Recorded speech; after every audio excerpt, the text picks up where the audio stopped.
I lost over $40,000 following advice that seemed brilliant at the time. And I'm about to show you the 10 money moves that feel like you're getting ahead but are actually designed to keep you broke. Number 7 is the one Wall Street doesn't want you to know about, and number 1, I'm still recovering from it. Let's get into it. Look, I get it. You're doing everything the experts say. You're budgeting, you're cutting back on lattes, you're using coupons. But somehow, you're still living paycheck to paycheck while watching other people build actual wealth. Here's what nobody tells you. Some of the most popular financial advice out there is either outdated, designed to benefit someone else, or just flat out wrong for building real wealth. In the next few minutes, I'm going to expose 10 moves that financial gurus, banks, and corporations want you to keep making because they profit when you stay broke. By the end of this video, you'll know exactly which smart moves to stop making today and what wealthy people do instead. If you believe you're built for more, subscribe now. We're here to guide you with tools, strategies, and stories that actually make a difference. Number 8, buying things just because they're on sale. Extreme couponing and buying things just because they're on sale. Now, before you click away thinking, but I'm saving money, hear me out. I have a friend who was obsessed with couponing. She'd spend hours every Sunday clipping coupons and planning shopping trips around sales. She'd come home bragging about how much she saved on her grocery trip. Here's the problem. She was spending way more than she did before she started couponing. She wasn't saving money. She was spending extra buying things she didn't need just because they were good deals. This is what psychologists call the sunk cost fallacy, mixed with artificial scarcity.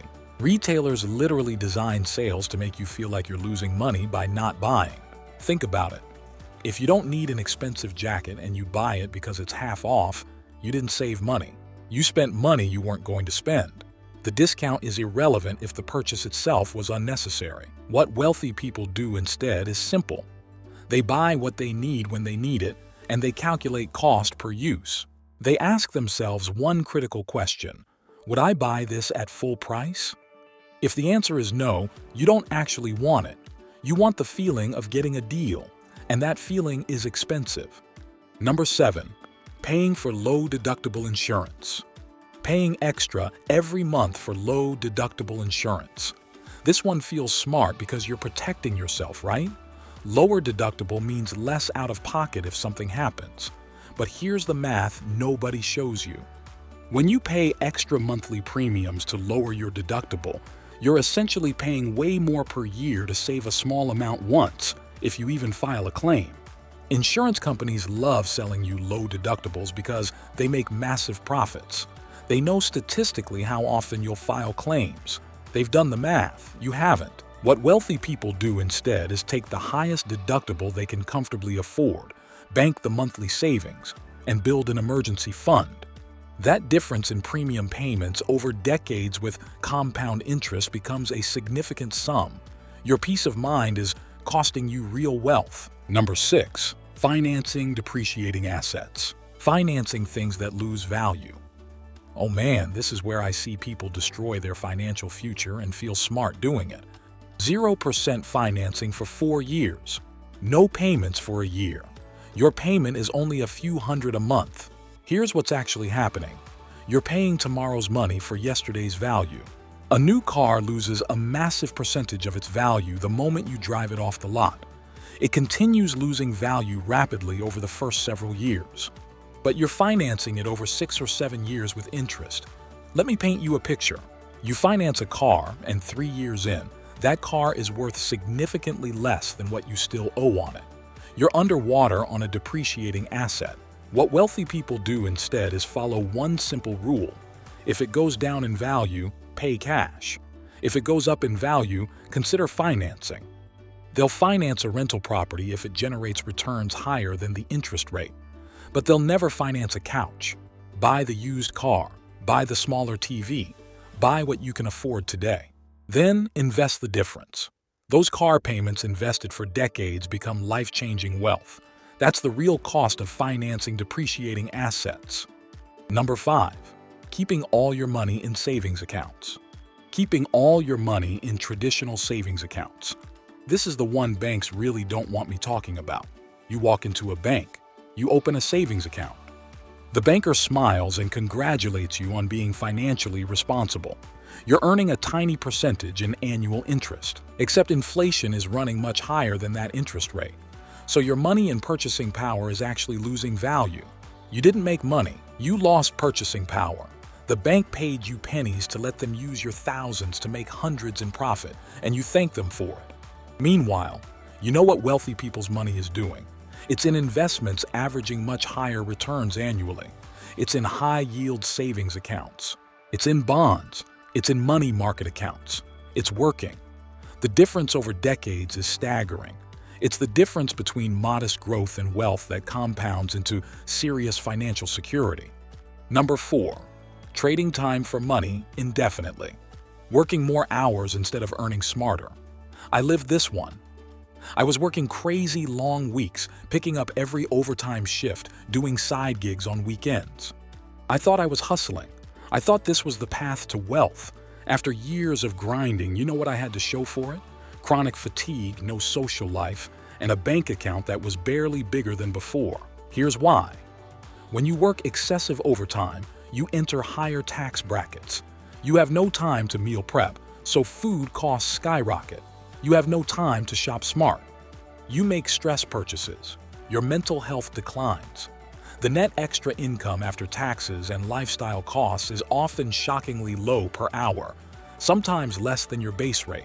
You're literally working yourself into the ground for less effective pay than your normal hours, and you're sacrificing your health, relationships, and quality of life in the process. This isn't hustle culture. This is hamster wheel culture. You're running faster and faster, but not actually getting ahead. What wealthy people do instead is build income streams that aren't tied to their hours. Digital products, rental income, dividend stocks, automated businesses, intellectual property, skill-based premium services that aren't time-based. Number 3. Buying a new car every few years. The new car cycle.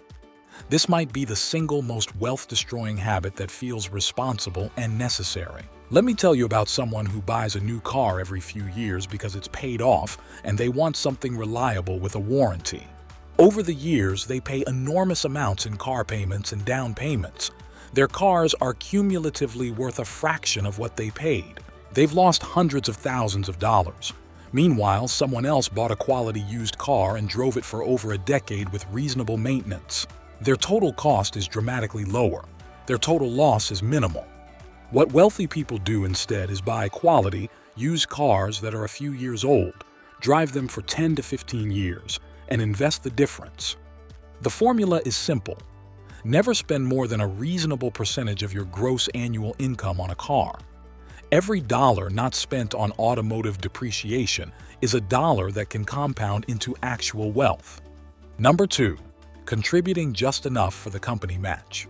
Only contributing enough to your retirement account to get the company match. Financial advisors love to tell you always get the match. It's free money. And they're right about that part. If your company matches a percentage and you contribute that percentage, you're getting free money. The problem is, that's where most people stop. Let me show you what happens. You contribute just enough to get the match from age 30 to 65. At average market returns, you'll have a certain amount. That amount generates a modest annual income in retirement using safe withdrawal rates. Can you retire on that? In the future, with inflation? Probably not comfortably. Now watch what happens if you contribute a much more substantial percentage instead. You'll have several times more. Your annual retirement income becomes actually livable. You might even retire years earlier. That's extra years of freedom. What wealthy people do instead is max out retirement contributions early when they have fewer expenses. They follow the pay yourself first rule. The retirement contribution comes out before they see their paycheck. They live on what's left, not save what's left. This one shift in perspective changes everything. Number 1. Lifestyle inflation. Lifestyle inflation, or what I call the Jones trap. You get a promotion. You get a nice raise. You're pumped. So you celebrate with a nicer apartment. You deserve a better car. You upgrade your wardrobe. You join that premium gym. You get better streaming services, nicer dinners out, weekend trips. Your income went up. Your expenses went up more. You're now more broke than before you got the raise. What you don't see is that the watch is financed, the vacation is on credit cards, and the neighbor has a second mortgage. The vast majority of Americans live paycheck to paycheck, including a huge percentage of high earners. Income isn't the problem. Spending is. What wealthy people do instead is keep lifestyle inflation under control. When they get a raise, a small portion goes to lifestyle improvements and the majority goes to investments and wealth building. They master the art of looking broke while getting rich instead of looking rich while going broke. Wealth is what you don't see. It's the cars not purchased, the clothes not bought, the vacations not taken. Drive a paid-off car. Live below your means. Invest the difference. Years later, you'll have options while everyone else is still making payments. If this video helped you see money differently, hit that subscribe button. I make videos like this every week, breaking down the financial lies we've been sold and showing you what wealthy people actually do. Drop a comment telling me which of these 10 you're guilty of. No judgment.